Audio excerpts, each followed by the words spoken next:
Une petite précision avant de lancer l'offensive.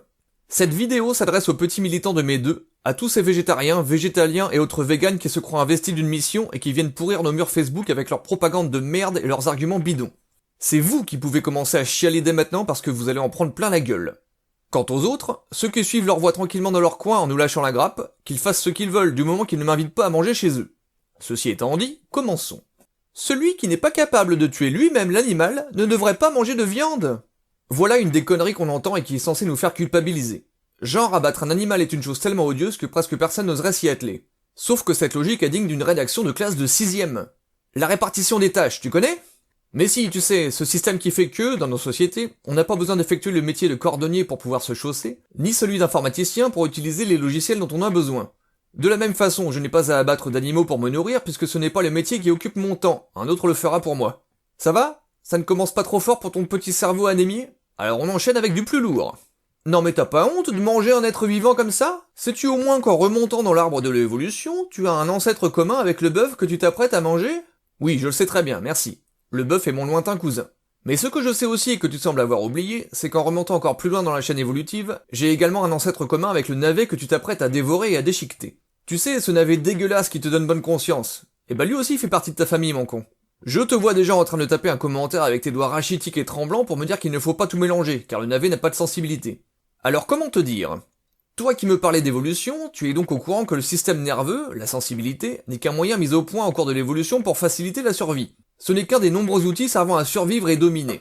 Et placer la sensibilité au-dessus de la photosynthèse, ce n'est qu'émettre un jugement de valeur, c'est croire encore à la fable du bien et du mal. Heavenly Father, by your power you have made everything out of nothing. In the beginning you created the universe and made mankind in your own likeness. You gave men the constant help of a woman. Please forgive me. You give men the constant help of a woman, so that a man and woman should no longer be two, but one flesh. Ce qu'il va falloir que tu te mettes dans le crâne, c'est que sur Terre, il n'existe que deux types d'êtres vivants. Les autotrophes et les hétérotrophes. Les autotrophes sont les bactéries, les plantes, les champignons. Ils sont capables d'édifier eux-mêmes leur organisme en se servant directement de l'énergie solaire et des éléments de leur environnement. Les hétérotrophes, par contre, sont incapables d'une telle prouesse et sont donc obligés de tuer et de se nourrir d'autres êtres vivants.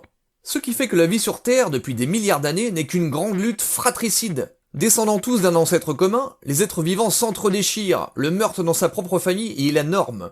Les plus faibles sont dévorés par les plus forts, tout cela s'organisant en de longues chaînes alimentaires. La vie n'est qu'un assassinat perpétuel, un cauchemar auto-généré. Et toi ? Oui, toi. Tu es un hétérotrophe. Oh oui, tu l'es, mon salaud.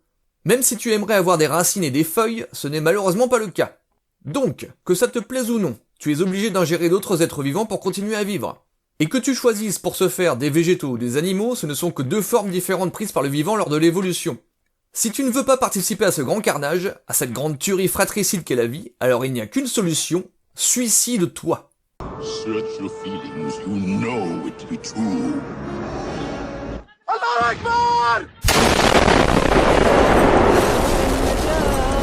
Si tu n'es toujours pas convaincu, c'est que tu es encore englué dans l'antispécisme. Ce machin, qui est revenu à la mode dernièrement, et qui affirme que l'espèce à laquelle appartient un animal n'est pas un critère pertinent pour décider de la manière dont on doit le traiter. En gros, parmi le chat, le cochon ou l'homme, il n'y a aucune raison de choisir l'un plutôt que l'autre pour le manger.